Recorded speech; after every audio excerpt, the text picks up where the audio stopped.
ये पॉलिटी जो है मेकिंग ऑफ द कॉन्स्टिट्यूशन उसका नेक्स्ट पार्ट है। इसमें हम पढ़ेंगे expert committees of the Congress. इसमें क्या था कि while election to the constituent assembly were still progress on July 8, 1946 the Congress party Indian National Congress appointed an expert committee for the purpose of preparing material for the constituent assembly. मतलब ये कह रहे थे कि जो इलेक्शंस थे to the constituent assembly were still in progress, मतलब वो तो चल ही रहे थे। कब? जुलाई 8, 1946 को। लेकिन जो जो कांग्रेस पार्टी थी, Indian National Congress, appointed an expert committee for the purpose of preparing material for the constituent assembly. मतलब इन्होंने एक अलग से एक्सपर्ट कमेटी का गठन कर दिया जो कि क्या करेगी, जिसका काम होगा प्रिपेयर करना material for the constituent assembly के लिए। This committee consisted of the following members. कौन कौन थे? पहले थे जवाहरलाल नेहरू जो थे इसके चेयरमैन। इसमें और कौन लोग थे? एम असफ अली थे, के एम मुंशी थे, एन गोपाल स्वामी अय्यर थे और के टी शाह थे। फिर कौन थे? ये थे डी आर गडगिल, इनका पूरा नाम था।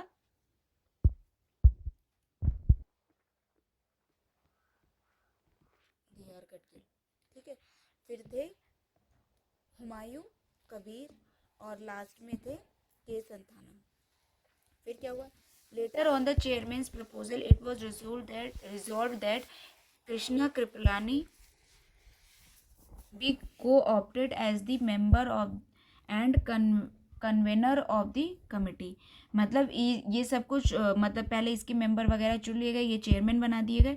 फिर उसके बाद हुआ कि जो कृष्णा कृपलानी हैं, ये इनको जो है क्या कहते, चेयरमैन प्रपोजल, इनको चेयरमैन की वो सीट दे दी जाएगी। मतलब एक तरीके से चेयरमैन के तौर पर इन्हें भी अपॉइंट कर लिया जाएगा। ऑलरेडी चेयरमैन तो ये थे, लेकिन इसके साथ ही को ऑप्ट किया जाएगा इन्हें भी। The committee had 2 sittings, the first at New Delhi from July 22 1946। मतलब जुलाई 20 से 22 तक 1946 में इसकी जो है फर्स्ट सिटिंग हुई। कहाँ? दिल्ली में। और द सेकंड हुई, सेकंड दूसरी वाली कहाँ पे हुई? बॉम्बे, फ्रॉम अगस्त 15 से 17 1946। तो जुलाई 20 से 22 में पहली हुई और अगस्त 15 से 17 1946 में दूसरी हुई। Apart from a number of notes prepared by its member, the committee discuss procedure to be adopted by the constituent assembly, the question of the appointment of various committees and a draft of assembly resolution on the objective of the constitution to be moved during the first session of the constituent assembly। मतलब इसमें क्या था कि ये जो बनाई गई थी ना एक्सपर्ट कमेटी, ये जो है कॉन्स्टिट्यूएंट असेंबली तो पहले से ऑलरेडी उसकी तो अपॉइंटमेंट हो ही रखा था। तो ये जो है इसने जो है वेरियस कमिटीज जो और जो कॉन्स्टिट्यूशन को ड्राफ्ट करने के लिए और कमेटी बनाई गई थी, जो उसका रिजोल्यूशन पास करना था, उसका ऑब्जेक्टिव क्या था, इन सब के लिए जो है इसकी मतलब सहायता से, एक्सपर्ट कमेटी की सहायता ली गई। तो उसको करने में मतलब उस काम को करने में बहुत आसानी हो गई। कॉन्स्टिट्यूशन को फ्रेम करने के लिए या ड्राफ्ट करने के लिए इस कमेटी की मदद ली गई। और जो resolution and objective of the commission, जो भी कॉन्स्टिट्यूशन था, वो मूव हुआ first session of the constituent assembly को। On the role played by this committee in the making of the constitution, Granville Granville Austin, an American constitutional expert, observed it was the Congress expert committee that set India on the road to her present constitution। मतलब जो एक English थे Granville Austin, इन्होंने क्या कहा expert committee के बारे में कि ये एक्सपर्ट कमेटी के द्वारा ही मुमकिन हो पाया है कि जो आज हम प्रेजेंट का कॉन्स्टिट्यूशन देख रहे हैं, जो इंडिया का जो आज उसका पूरा जो हम ड्राफ्टेड कॉन्स्टिट्यूशन है, वो इसी एक्सपर्ट कमेटी के द्वारा जो है मुमकिन हो पाया है। The committee member working with the framework of the cabinet mission scheme made general suggestion about autonomous areas, the power of provincial government and the center, and about such issues as princely state and amending power. मतलब इस committee ने जो है सारा कुछ एक तरीके से हर बोलते नहीं हर फील्ड में काम किया है. इसने जनरल सजेशंस मेड किए about autonomous areas, power of provincial and government central की, उसके बाद इश्यूज जो भी थे प्रिंसली स्टेट के, और जो अमेंडिंग पावर थी, इन सब मैटर पे जो है इन लोगों ने मतलब ये एक्सपर्ट कमेटी की सहायता ली गई है. They also drafted a resolution closely resembling the objective resolution. और इन लोगों ने जो है जो एक रेजोल्यूशन ड्राफ्ट करने में मदद की थी जो कि बहुत हद तक ऑब्जेक्टिव रेजोल्यूशन की तरह था. अब क्रिटिसिज्म क्या था कॉन्स्टिट्यूएंट असेंबली का. नेक्स्ट टॉपिक है criticism of the constituent assembly. इसमें था कि the critics have criticise the constituent assembly on various grounds. These are क्या थे. हर चीज़ में अच्छाई और बुराई तो होती है, तो जो बुराई करी है लोगों ने इसके बारे में जो कमियां निकाली हैं वो क्या निकाली हैं कि नॉट अ रिप्रेजेंटेटिव बॉडी. इनके हिसाब से ये एक रिप्रेजेंटेटिव बॉडी नहीं थी, इसने हर तबके को रिप्रेजेंटेटिव नहीं थे उसमें. मतलब हर छोटे छोटे सेक्शन जितने भी थे इंडिया में उस टाइम पे वो सब जो है वहाँ तक नहीं पहुँचे थे. इनके हिसाब से the critics have argued that the Constituent Assembly was not a representative body as its members were not directly elected by the people of India on the basis of universal adult franchise. देखो ये हमने तो पहले ही पढ़ लिया कि जो constituent assembly थी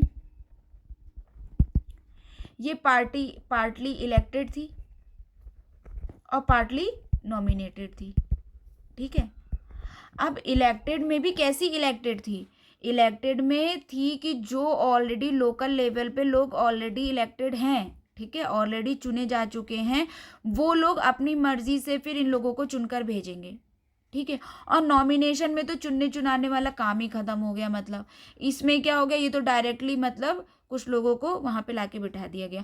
तो ये कहने जो क्रिटिक्स थे उनका कहना था कि जो ये है क्या कहते हैं कॉन्स्टिट्यूएंट असेंबली, ये मतलब अगर एडल्ट फ्रेंचाइज द्वारा जैसे आज इलेक्शन होते हैं यूनिवर्सली, आप उसमें एज क्राइटेरिया जैसे आज का है कि 18 साल से ऊपर वाले सभी लोग वोट दे सकते हैं. ये चेंज हुआ था. ये पहले जो था ये 21 साल था कि भाई 21 साल से जब हमारा देश वो पहला इलेक्शन वगैरह हुआ तो ये हुआ कि 21 साल से ऊपर वाले सभी लोग इलेक्शन वो वोट डाल सकते हैं.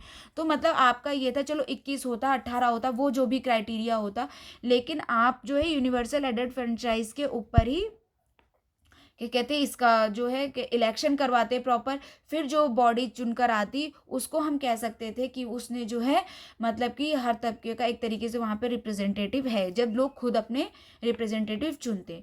ये तो आपने क्या कहते हैं इलेक्टेड और नॉमिनेटेड इनडायरेक्टली इलेक्टेड थे और उसमें भी कहते पार्शियली इलेक्टेड और पार्शियली नॉमिनेटेड लोगों को वहाँ पे ले जाके बिठा दिया. तो ये मतलब यूनिवर्सली रिप्रेजेंटेटिव नहीं थे सबके. Not a sovereign body. अब और लोग क्या कह रहे थे कि ये एक सोवरेन बॉडी नहीं है. The critics maintains that the constituent assembly was not a sovereign body as it was created by the proposal of the British government. Further they said that the assembly held its session with the permission of the British government. अच्छा, इन लोगों का ये कहना था कि ये sovereign body कैसे हो गई. सोवरेन बॉडी तो वो होती है जो अपने फैसले लेने के लिए स्वतंत्र है, उसके ऊपर कोई प्रेशर नहीं है, कोई फोर्स नहीं है, कोई पावर नहीं है. लेकिन यहाँ पे ये लोग कह रहे हैं कि कॉन्स्टिट्यूएंट असेंबली तो बनाई ही कैबिनेट मिशन प्लान के थ्रू गई थी. मतलब अंग्रेज़ों ने एक प्लान सामने रखा, उसी के अकॉर्डिंग जो है कॉन्स्टिट्यूएंट असेंबली बनाई गई. तो ये सोवरेन बॉडी कैसे हुई. और फिर कह रहे हैं कि मतलब प्रपोजल जब ब्रिटिश गवर्नमेंट का था तो ये सोवरेन बॉडी कैसे हुई. और दूसरी बात ये कह रहे हैं कि जो इसके नॉर्मल सेशंस होते थे, जो भी इसके सेशंस होते थे डिस्कशन के लिए या जो भी इसके बारे में बातें वगैरह करनी होती थी, डिस्कशन करने होते थे, क्या अमेंडमेंट करना चाहिए, क्या इंक्लूड करना चाहिए, क्या एक्सक्लूड करना चाहिए, तो उन सब के जो सेशंस की जो परमिशन होती थी वो ब्रिटिश गवर्नमेंट से ही ली जाती थी. तो फिर भैया ये कैसे सोवरेन बॉडी हो गई. जब ये सब कुछ जो है ब्रिटिश गवर्नमेंट के अंडर में हो रहा है तो ये सोवरेन बॉडी नहीं है, ये कहना था. दूसरा था कि भाई टाइम कंज्यूमिंग है. कुछ लोगों का कहना था कि ये बहुत टाइम कंज्यूमिंग है. According to the critics the constituent assembly took an unduly long time to make the constitution. मतलब इनका कहना था कि इसने बहुत लंबा टाइम ले लिया, लगभग 3 साल का था, जो कि 2 साल कुछ 11 महीने का था, लगभग 11 महीने 10 दिन का शायद। तो ये जो है मतलब ये काफ़ी लंबा टाइम हो गया। They stated that the framers of the American constitution took only 4 months to complete their work. मतलब जो अमेरिका का कॉन्स्टिट्यूशन है वो तैयार होने में सिर्फ 4 मंथ लगे थे, और भैया हमारा कॉन्स्टिट्यूशन तैयार होने में 3 साल लग गए। तो ये कहना था उन लोगों का कि आपने जो है ये ऐसा क्या करा उसमें जो भाई तुम्हें 3 साल लग गए, इतना इतना मतलब कि इतना टाइम कंज्यूमिंग हो गया ये। They in this context Naziruddin Ahmad, a member of the constituent assembly, coined a new name of the drafting committee to show his contempt for it. He called it drifting committee. तो मतलब उन्होंने जो एक नज़ीरुद्दीन अहमद जो थे, तो उन्होंने कहा कि भाई कॉन्स्टिट्यूएंट असेंबली जो है ये जो है इसको जिसने ड्राफ्ट किया है वो ड्राफ्टिंग कमेटी ना होके ड्रिफ्टिंग कमेटी है। मतलब पता नहीं कितनी गहराई में जाके इसमें क्या सर्च करना चाह रही है जिस जो इतना टाइम लगा है। फिर दूसरा अगली क्या इसकी क्रिटिसिज्म हुआ है कहकर कि डोमिनेटेड बाय द कांग्रेस। उनका कहना था the critics charge that the constituent assembly was dominated by the Congress party. In this context Granville Austin an American constitutional expert remarked that, sorry constitutional expert होगा ये, remarked the constituent assembly was a one party body.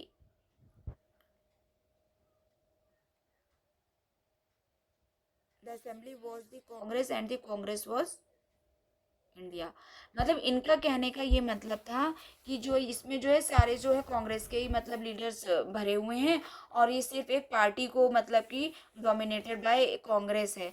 मतलब कि इन्होंने कहा जो constituent assembly है वो कांग्रेस है, और कांग्रेस ही इंडिया मतलब मान लिया गया है। जितने लोग कांग्रेस में हैं वो ही तो वो सारी इंडिया को थोड़ी रिप्रेजेंट करते हैं। वो तो कुछ कुछ लोग हैं, एक कांग्रेस पार्टी थी जिसने आज़ादी के लिए लड़ाई ली, वही लोग जाके सारे क्या कहते एक तरीके से कॉन्स्टिट्यूएंट असेंबली में जाके बैठ गए हैं, इनका ये कहना था। फिर क्या था, लॉयर पॉलिटिशियंस डोमिनेशन था। इनका कहना था कि जो मतलब कॉन्स्टिट्यूएंट असेंबली इसमें या तो लॉयर है या तो पॉलिटिशियन है, तो फिर भैया ये इक्वल रिप्रेजेंटेटिव कैसे हुए? इक्वल रिप्रेजेंटेशन इसमें हुआ ही नहीं कॉन्स्टिट्यूएंट असेंबली में। It also maintain by the critic that the constituent assembly was dominated by lawyers और politicians. They pointed out that other sections of the society were not sufficiently represented. इन्होंने कहा कि जो other section of society हैं उनका तो representation ही नहीं है इसमें। सिर्फ ऐसा थोड़ी कि इंडिया में सिर्फ लॉयर और पॉलिटिशियंस ही हैं, उनके अलावा भी बहुत सारे लोग हैं, बहुत सारे और प्रोफेशंस हैं, बहुत सारे लोकल लोग हैं, तो इनका रिप्रेजेंटेशन कहाँ है? सारे तो उसमें लॉयर और पॉलिटिशियन ही भर गए हैं जाके। This is to them is the main reason for the bulkiness और complicated language of the constitution. और इन्होंने इसी को एक रीज़न माना कि जो हमारा कॉन्स्टिट्यूशन इतना बड़ा हो गया है या उसकी लैंग्वेज इतनी कॉम्प्लिकेटेड है, जो नॉर्मल या मतलब आप कहें कि जो सामान्य जनता है ना, जनरल पॉपुलेशन, उसे उतनी आसानी से कॉन्स्टिट्यूशन की लैंग्वेज समझ में ही नहीं आती। क्यों? क्योंकि वो जो है लॉयर वाली लैंग्वेज है या पॉलिटिशियन वाली लैंग्वेज है। मतलब कि उसको इतना कॉम्प्लिकेटेड और इतना बल्कीनेस के साथ बनाया गया है कि मतलब पहली बात तो लोगों के लिए इतना आसानी नहीं है उसे समझना और उसको पूरा पढ़ पाना। Dominated by the Hindus. इन्होंने कहा कि जो कॉन्स्टिट्यूएंट असेंबली है उसमें ज़्यादातर हिंदू हैं। According to some critics the constituent assembly was the Hindu dominated body. इसमें ज़्यादा जो मेजॉरिटी किसकी है, हिंदू हिंदू पर्सनस की है, जो हिंदू कम्युनिटी को बिलोंग करते हैं।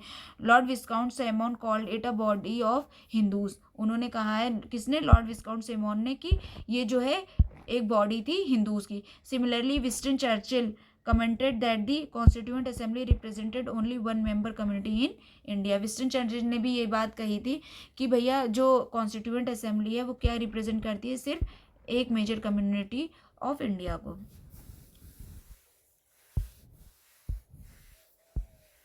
अब कुछ इंपॉर्टेंट इसमें फैक्ट्स दे रखे हैं। पहला क्या दे रखा है? The elephant was adopted as the symbol seal of the constituent assembly. जो एलिफेंट था इसको जो है सील जो है कॉन्स्टिट्यूएंट असेंबली की अडॉप्ट किया गया था। सर BN राव जो थे उसे उन्हें अपॉइंट किया गया था constitutional adviser, legal adviser to the constituent assembly. इसमें कुछ समझाने वाला नहीं है, बस याद करने वाला है। HBR अयंगर जो थे वो secretary of the constituent assembly थे।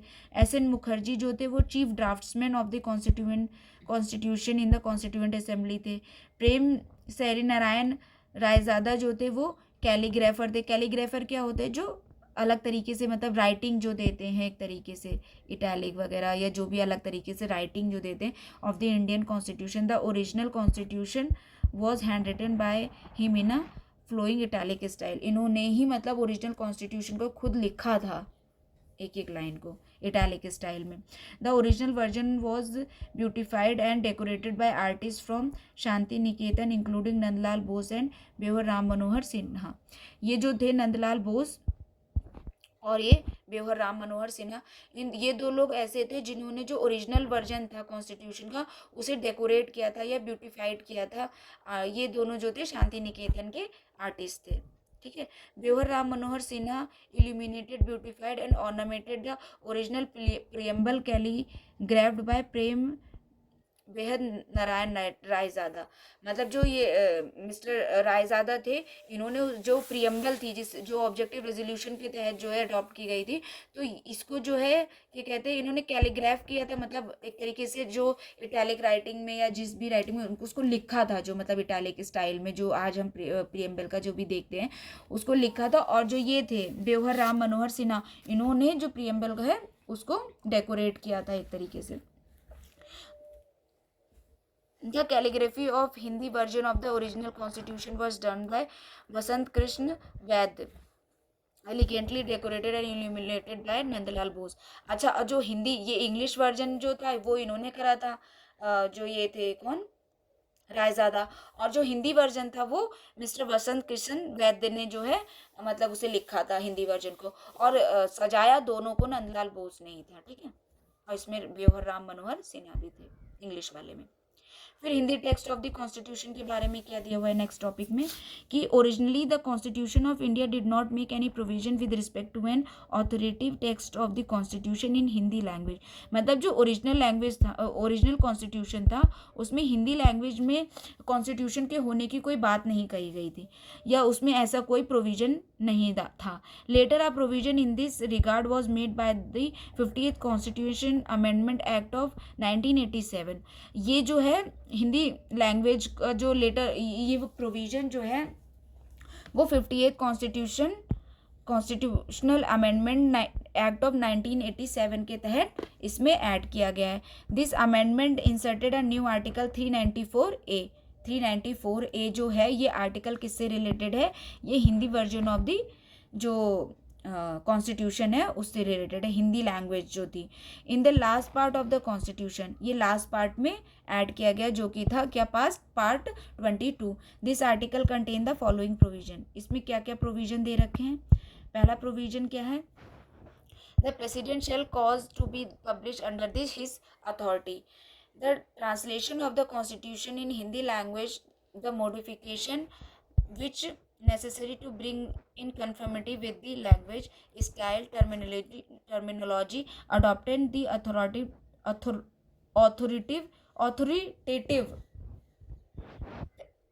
text of the central acts in the Hindi can be made in it। मतलब कि ये कहा गया है कि अगर प्रेसिडेंट चाहे तो वो अपने अंडर, अपनी अथॉरिटी के अंडर में जो है ये प्रोविजन जो है ऐड कर सकते हैं, ठीक है, अडॉप्ट कर सकते हैं। For the constitution made before such publication should be incorporated in it, ठीक है। फिर कहा गया कि the translation of Hindi of every amendment of the constitution made in English. मतलब कि जितना भी इंग्लिश में मौजूद है कॉन्स्टिट्यूशन के बारे में उस सबका ट्रांसलेशन जो है हिंदी में किया जा सकता है। The translation of the constitution and its every amendment published in the to have same meaning as original text in English.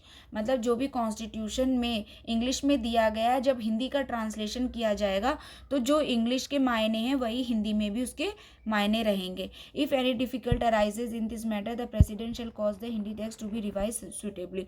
मतलब और अगर किसी को उसको मतलब एक तरीके से समझने में दिक्कत होती है या मतलब वो नहीं समझ पा रहा है, तो जो है प्रेसिडेंट इसके लिए मतलब प्रॉपर अरेंजमेंट ऐसा करेंगे कि वो देखेंगे कि उसमें क्या गलती रह गई है या फिर क्या दिक्कत आ रही है। ये मतलब प्रेसिडेंट के अंडर में सारा कुछ होगा। The translation of the constitution and its every amendment publish shall be deemed to be for all purpose its authoritative text in Hindi.